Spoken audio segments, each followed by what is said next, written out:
그날이요. 진짜였어요. 제가 귀화를 결심하게 된 그날이요. 청국장 냄새 하나에 인생이 바뀔 줄 누가 알았겠어요? 안녕하세요.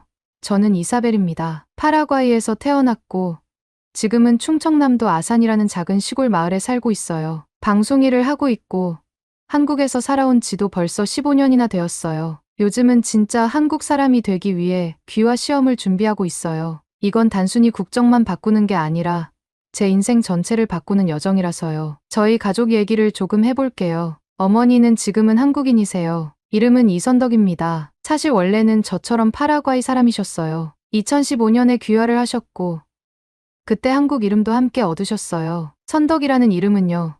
그냥 고른 게 아니에요. 어머니가 정말 힘들던 시기에 꿈속에서 왕관을 쓴 여자가 나타나 넌 할 수 있어라고 말해줬대요. 그 이름이 바로 선덕. 나중에 그 여인이 신라 최초의 여왕, 선덕여왕이라는 걸 알고는 어머니는 본인의 새 이름으로 바로 그 이름을 선택하셨습니다. 잠깐 여러분 그거 아세요? 여러분의 구독, 좋아요, 알림 설정은 저에게 가장 큰 힘이 됩니다. 클릭 한 번으로 제게 큰 힘을 주시길 바라요.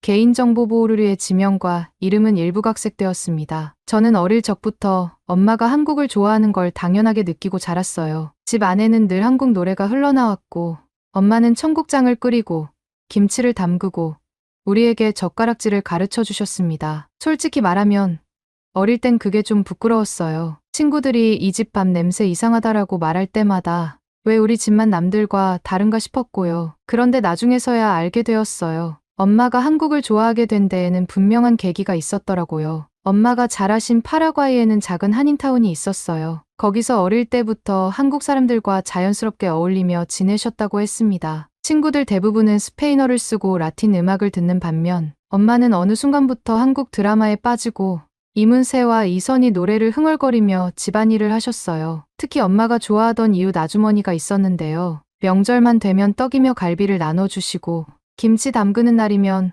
엄마를 꼭 불러 함께 담그셨다고 해요. 엄마는 그때 느꼈던 정이라는 감정을 평생 마음에 품고 살아오셨어요. 피는 안 섞였지만 그 사람들은 가족처럼 대해줬어. 엄마는 종종 그런 말씀을 하셨습니다. 그리고 결정적인 순간도 있었어요. 엄마가 18살이 되던 해 한인교회에서 열리는 문화행사에 참가하게 되셨는데 그날 직접 한복을 입고 판소리 공연을 보셨대요. 그때 울컥하는 무언가가 가슴에서 올라왔다고 하셨어요. 이상하게 마음이 울리더라. 그때 내가 알았어. 아, 나는 한국이랑 연결된 사람이구나. 그날 이후 엄마는 집에서 한글을 독학하기 시작하셨고 우리 집 벽에는 자연스럽게 한글 포스터, 한복 그림, 그리고 사극 드라마의 명장면 사진들이 하나둘씩 붙기 시작했어요. 이런 환경 속에서 저는 자랐고 그 모든 게 저에겐 그냥 우리 집 분위기였어요. 하지만 학교에 가고 친구 집에 놀러 가면서 깨달았어요. 다른 집은 다르다는 거요. 아침에 청국장 냄새가 나는 것도,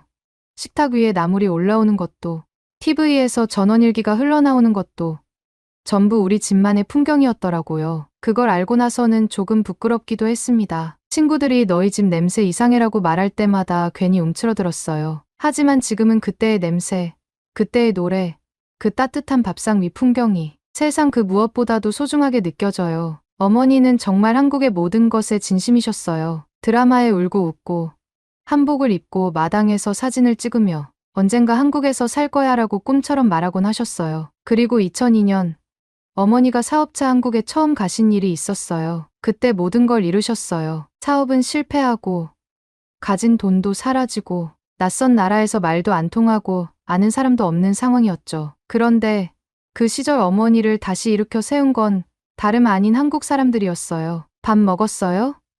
이거 좀 드세요. 그 단순한 말들이 정말 기적 같았다고 하시더라고요. 그 이후 어머니는 한국을 두고 돌아올 수 없게 되었어요. 진심으로 사랑하게 되셨고 결국 귀화하셨고 이선덕이 되셨습니다. 그 과정을 제가 다 지켜봤어요. 시험 공부를 함께 했고 면접날 아침 떨려서 말도 제대로 못하시던 모습, 합격 통지서를 받고 펑펑 울던 날까지요. 그렇게 어머니의 꿈이 제 꿈으로 이어졌습니다. 지금 저와 남편 제임스는 한국의 시골 마을에서 살고 있어요. 도시 생활에 너무 지쳐서 내려오게 되었고 처음에는 솔직히 두려웠어요. 이웃도 없고 교통도 불편하고 하지만 그런 걱정은 생각보다 빨리 사라졌어요. 마당에서는 대형견 2마리가 항상 저희를 반겨주고 텃밭에서는 고추, 상추, 쪽파가 쑥쑥 자라고 있어요. 아침마다 호수 산책을 하고 밤이면 별빛을 바라보며 커피를 마셔요. 서울에서 느낄 수 없었던 진짜 한국의 정서와 여유를 이곳에선 매일매일 체험하고 있습니다. 그렇다고 늘 평탄했던 건 아니었어요. 귀화 시험도 어렵지만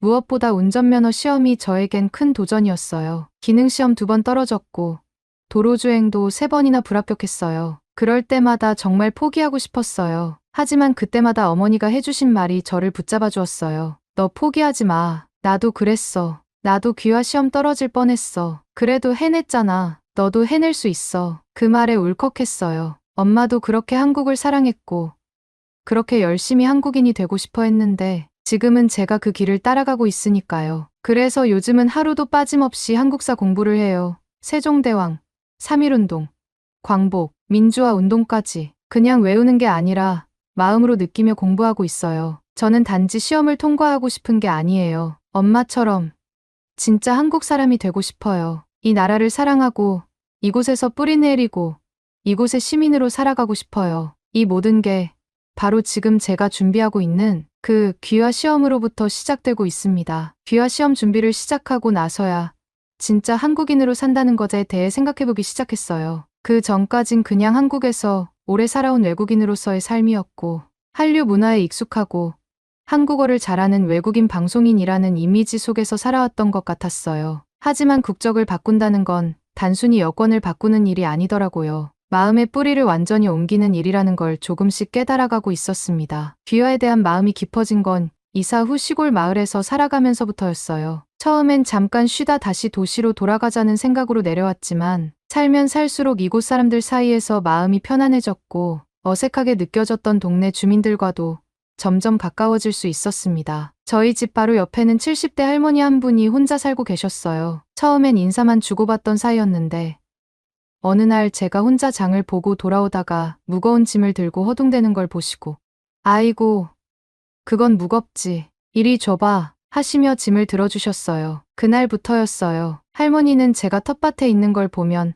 항상 손에 뭔가를 들고 오셨습니다. 감자 삶은 거, 집에서 직접 말린 도라지, 파를 다듬어 된장에 무친 것까지 챙겨주셨어요. 매일 얼굴을 마주하다 보니 어느새 서로의 안부를 챙기는 사이가 되었고 할머니는 저를 손녀처럼 생각하신다고 하셨어요. 저도 그 마음이 너무 고마웠어요. 하루는 할머니가 물으셨어요. 근데 너는 여기 오래 살 거니? 그 질문에 저는 쉽게 대답하지 못했어요. 머릿속으론 이미 이 나라에서 살아가고 싶다는 결심을 했지만 그걸 입 밖으로 꺼내는 건 조금 떨리는 일이었거든요. 그때 할머니가 다시 말하셨어요. 난 너가 진짜 한국 사람이었으면 좋겠어. 외국 사람인데 이렇게 예의 바르고 정이 많은 사람은 처음이야. 그 말이 저한테는 오래도록 남았고 큰 힘이 되어주었어요. 또 기억에 남는 일도 있었습니다. 동네 어린이집에서 외국 문화를 소개하는 시간이 있었는데 저에게 파라과이 이야기를 해달라는 부탁이 들어왔어요. 전통 의상을 입고 고향 얘기를 들려줬는데 아이들 중 한 명이 물었어요. 근데 선생님은 왜 한국말 이렇게 잘해요? 한국 사람 아니에요? 그 질문이 너무 귀엽기도 했지만 저에겐 굉장히 큰 울림이었어요. 그래, 나 정말 한국 사람처럼 살고 있었구나. 그렇게 자연스럽게 이 사회에 섞여 살아가고 있다는 게 감사했어요. 제임스와 저는 둘만의 작은 프로젝트도 하고 있었어요. 한국에서의 10가지 도전이라는 이름으로 한국적인 일들을 하나씩 경험해보기로 했거든요. 김장 직접 해보기, 설날 차례 지내기, 전통시장 데이트, 사물놀이 배우기 같은 것들이 있었어요. 제임스는 처음엔 웃더니 이젠 더 열정적으로 참여하고 있어요. 김장할 때 고무장갑 2겹 끼고 진지하게 배추에 양념 바르는 모습이 얼마나 귀여웠는지 몰라요. 그날 저녁에 수육이랑 갓 담근 김치를 먹으며 우리 꽤 한국 사람 같지 않아? 라고 말했을 땐 웃음이 절로 나왔어요. 이런 소소한 경험들이 쌓이면서 귀화는 점점 도전이 아니라 자연스러운 과정처럼 느껴졌어요. 이미 저는 한국에서 숨쉬고 있었고 이 땅의 계절을 느끼며 이웃과 정을 나누며 살고 있었어요. 언제부턴가 제 마음속에는 파라과이 사람이라는 정체성보다 한국 사람이라는 마음이 더 깊게 자리하고 있었습니다. 요즘은 주민센터에 가는 일조차도 소중하게 느껴졌어요. 마트에서 점원이 요새 날씨 좋죠?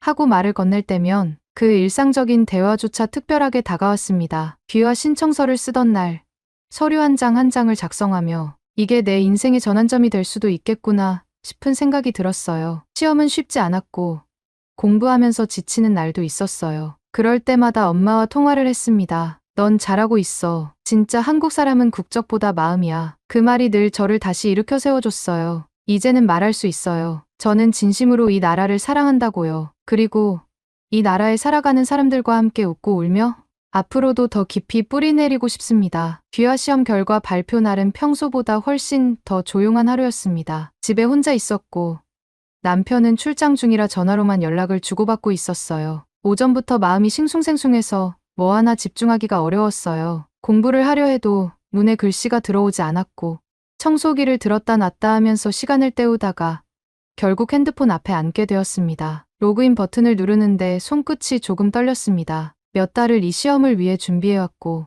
어쩌면 지난 15년의 한국 생활이 이 순간을 향해 쌓여온 시간이었던 것 같았어요. 합격자 명단을 확인했을 때 제 이름이 정확히 적혀 있었습니다. 이사벨.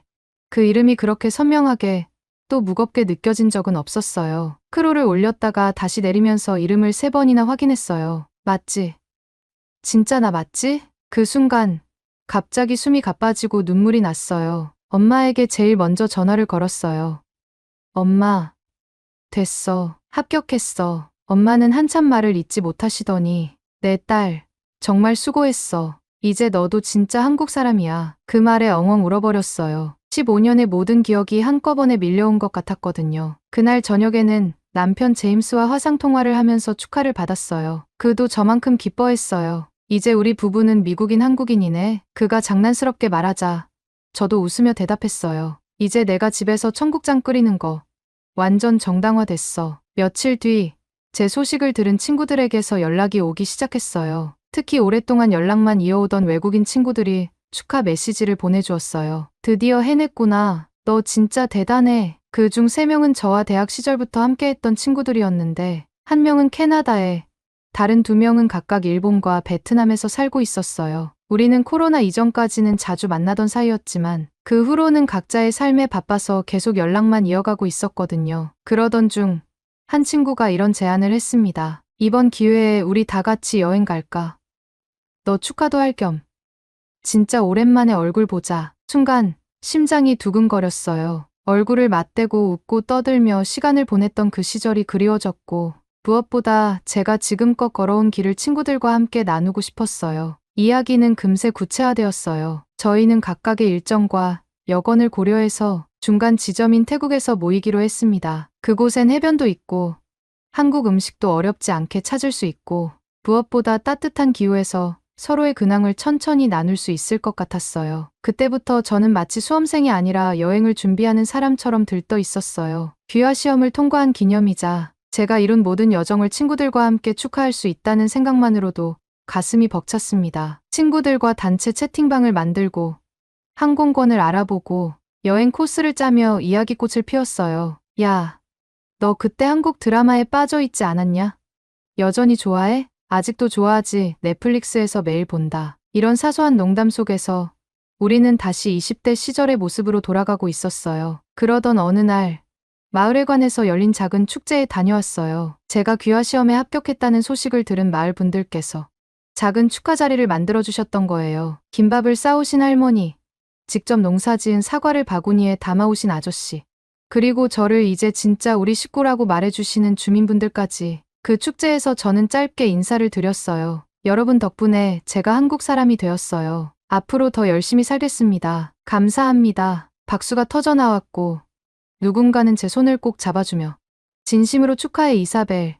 이제는 이 마을 딸이지라고 말해주셨어요. 그날의 온기는 아직도 마음속에 고스란히 남아있어요. 그렇게 저는 국적으로도 마음으로도 진짜 한국인으로서의 첫 발을 내딛게 되었습니다. 그리고 그 여정을 함께 응원해준 친구들과 떠날 여행을 앞두고 있어요. 비행기표도 예약했고 짐도 조금씩 싸기 시작했어요. 이번 여행은 단순한 휴식이 아니에요. 제 인생의 새로운 출발점에서 나 자신에게 주는 선물이자 함께 웃고 울었던 이들에게 고마움을 전하는 시간일 거예요. 귀화 시험 합격. 그건 끝이 아니라 제 이야기가 다시 시작되는 순간이었습니다. 미국행 비행기는 생각보다 조용했고 창밖엔 끝도 없이 펼쳐진 구름이 흐르고 있었습니다. 기내식 메뉴를 고르며 친구들과 이런저런 농담을 주고받았고 창가 자리에 앉은 친구는 스마트폰으로 여행지 영상을 찾아보며 설렘을 감추지 못했어요. 이번 여행, 완전 우리 청춘의 리셋이야. 누군가가 그렇게 말했을 때 다들 고개를 끄덕였고, 저도 조용히 웃었습니다. 긴 비행 끝에 도착한 미국 공항은 여전히 북적거리고 복잡했어요. 출입국 심사대를 향해 줄을 서면서 친구들과 자연스럽게 여권을 꺼냈습니다. 제가 남색의 한국 여권을 꺼내자 친구들이 잠시 멈칫했어요. 와, 이제 너 진짜 한국인이네. 여권 컬러부터 다르네.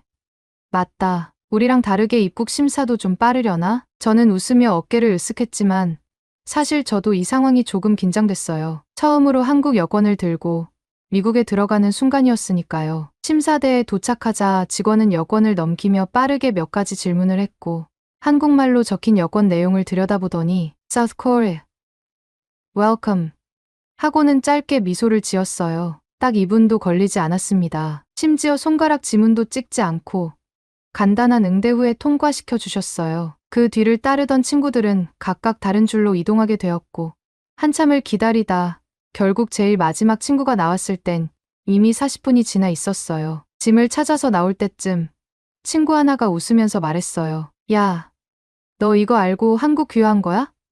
완전 치트키였네. 나도 한국 국적 갖고 싶어. 방금 진짜 부러웠어. 질투와 부러움이 섞인 그 말에 다들 한바탕 웃음이 터졌고 저는 어깨를 한번 으쓱이며 장난스럽게 말했어요. 이래서 내가 한국 사람이 된 거지. 하지만 농담 속에는 정말 그 말이 주는 무게가 있었습니다. 짧은 순간이었지만 한국 여권을 손에 들고 그 나라의 국민으로서 대우받는다는 건 정말 실감나는 경험이었어요. 더 이상 저는 해외 거주 외국인이 아니라 대한민국이라는 나라의 시민으로서 이곳을 밟고 있었어요. 미국 여행은 정말 꿈 같은 시간이었어요. 비행기에서부터 우리는 흥분을 감추지 못했는데 그 기세는 첫 도착지인 그랜드 캐니언에 발을 내디딘 순간부터 절정에 달했습니다. 햇살이 강하게 내리쬐는 사막의 공기를 가르며 전망대에 섰을 때 앞에 펼쳐진 협곡의 웅장함은 그 어떤 말로도 설명이 어려웠어요. 해질 무렵 붉은 절벽에 노을빛이 스며들며 천천히 색이 변해가는 풍경을 보며 친구들은 말없이 셔터만 눌렀고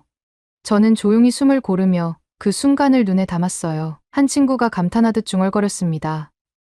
이건 그냥 자연이 만든 예술 작품이야. 다음 목적지는 라스베이거스였어요. 밤거리가 빛으로 가득했던 라스베이거스에서는 우리가 20대 시절로 돌아간 듯 들떴고 카지노 구경을 하면서 한 명은 $10로 $50를 따는 행운도 있었어요. 오늘 저녁은 내가 쏜다 하며 웃던 그 친구 덕에 우리의 저녁은 미국식 버거와 맥주로 풍성하게 차려졌고 길거리 공연을 보며 노래를 따라 부르고 춤을 추기도 했어요. 모두가 자유롭고 행복해 보였던 그 밤은 아직도 생생하게 기억에 남아 있어요. 뉴욕에서는 완전히 다른 분위기를 만났습니다. 높게 솟은 빌딩 숲속. 우리는 바쁘게 움직이며 센트럴파크를 걷고 브루클린 브리지를 배경으로 사진도 찍었어요. 낮에는 푸드트럭에서 파는 핫도그와 소다수를 들고 그늘진 벤치에 앉아 도란도란 이야기를 나눴습니다. 한 친구가 말했어요. 이 핫도그 하나에 지금 우리가 나누는 이 감정이 담겨 있는 것 같아. 그 말에 다들 웃었지만 왠지 그 순간은 정말 그랬어요. 뮤지컬 공연도 빠뜨릴 수 없었습니다. 우리는 브로드웨이에서 라이온 킹을 예매에 관람했는데 무대가 시작되자마자 숨소리조차 삼켜질 정도였어요. 공연이 끝나고 나서는 모두가 기립박수를 치며 감탄을 아끼지 않았고 나오면서 서로 말없이 손을 맞잡았어요. 그건 우리가 함께 느낀 예술의 감동이기도 했지만 이렇게 좋은 순간을 함께 나눌 수 있는 친구들이 곁에 있다는 사실 때문이었어요. 밤이 되면 숙소 베란다에 모여 앉았습니다. 작은 와인 한 병을 열고 종이컵에 따라 마시면서 진짜 우리 나이 들어서도 이렇게 놀러 다니자. 이런 친구가 있다는 게 인생 최고의 행운인 것 같아. 그런 말들이 자연스럽게 오갔어요. 밤바람은 선선했고 도시의 불빛은 반짝였고 우리의 웃음소리는 그 속에서 가장 빛나는 조명이 되어주었습니다. 여행 막바지에는 작은 해프닝도 있었어요. 워싱턴 DC에서 박물관 투어 중 한 친구가 신나게 돌아다니다가 미끄러운 바닥에서 쿵하고 넘어졌거든요. 다행히 다치진 않았지만 야, 미국에서 의료비 비싸다 조심해라고 장난을 치며 우리는 박장대소했어요. 그 친구는 결국 여행 내내 무릎 보호대를 하고 다녔고 단체 사진을 찍을 때마다 국가대표 포즈라며 무릎을 내세워 웃음을 자아냈습니다. 그 여행은 그냥 사진 몇 장으로 남을 수 없는 삶에서 가장 진한 색으로 칠해진 한 장의 추억이 되었어요. 그 안에는 저의 변화도, 친구들과의 우정도, 그리고 한국이라는 나라에 대한 자부심도 고스란히 담겨 있었습니다. 친구들과 함께한 이 여행은 단순한 관광이 아니었어요. 우리가 각자의 삶 속에서 얼마나 변했고 어떻게 살아왔는지를 확인하는 시간이기도 했어요. 특히 제 삶의 변화한국에서의 귀화와 적응, 그리고 오늘의 저에 이르기까지를 친구들이 직접 보게 된 시간이었기 때문에 더 뜻깊었어요. 여행 마지막 날 밤, 함께 저녁을 먹으며 친구 중 한 명이 조용히 말했어요. 너 진짜 멋지다. 외국에서 살아가면서 국적 바꾸는 거 생각보다 쉬운 일이 아니잖아. 근데 너는 그렇게 자연스럽게 한국인이 됐어. 나도 내가 좀 부러워. 다른 친구도 고개를 끄덕이며 말했어요. 우리도 각자 살고 있는 나라가 있지만 내가 말하는 한국 이야기 들으면 괜히 가보고 싶고 살아보고 싶단 생각이 들어. 저는 그 말을 들으며 조용히 가방 속에 있던 여권을 꺼내 바라봤어요. 남색 표지에 선명하게 새겨진 대한민국이라는 금박 글씨가 그날따라 더 빛나 보였습니다. 한국이라는 나라는 단지 제가 태어난 곳은 아니었지만 제가 마음을 다해 선택한 나라였고 그 선택이 삶을 얼마나 아름답게 바꿔주는지를 보여주는 증거였어요. 여행에서 돌아온 뒤 저는 친구들과 단톡방에서 여행 사진을 공유하며 여권 이야기를 다시 꺼냈어요. 한국 여권 덕분에 입국 심사 2분 컷. 이제 나 국제적 VIP야. 그러자 친구 하나가 말했어요. 야, 진지하게 나도 한국 사람 되고 싶다. 그 나라 진짜 멋진 나라인 것 같아. 그 말을 듣고 저도 한동안 그 문장을 곱씹었습니다. 그 나라, 진짜 멋진 나라. 맞아요. 한국은 멋진 나라입니다. 누군가에게는 그저 하나의 국가일 수 있지만 저에게는 삶의 방향을 바꿔준 의미 그 자체였어요. 귀화 시험을 준비하던 날들, 포기하고 싶었던 순간들, 그 모든 시간을 지나 지금 이 자리에 있는 나 자신에게 진심으로 말해주고 싶었어요. 잘했어. 정말 잘했어. 이제 저는 대한민국의 국민이자 파라과이에서 온 한 사람으로서 두 나라의 문화를 품고 살아가는 글로벌 시민이기도 해요. 앞으로의 꿈은 더 단순하고 확고해졌어요. 한국을 더 많은 사람들에게 알리고 이 나라의 아름다움을 나누는 사람이 되고 싶습니다. 그리고 언젠가 오늘 저와 같은 길을 걷고자 하는 누군가에게 따뜻한 조언 한마디 건넬 수 있는 사람이 되고 싶어요. 그렇게 제 인생의 다음 여행이 또 시작되고 있습니다. 오늘의 이야기는 여기까지입니다. 오늘의 사연이 마음에 드셨다면 구독, 좋아요 부탁드리겠습니다. 소중한 시간 긴 이야기 끝까지 들어주셔서 진심으로 감사합니다. 앞으로도 더 좋은 사연으로 여러분을 찾아오겠습니다. 시청해 주셔서 감사합니다.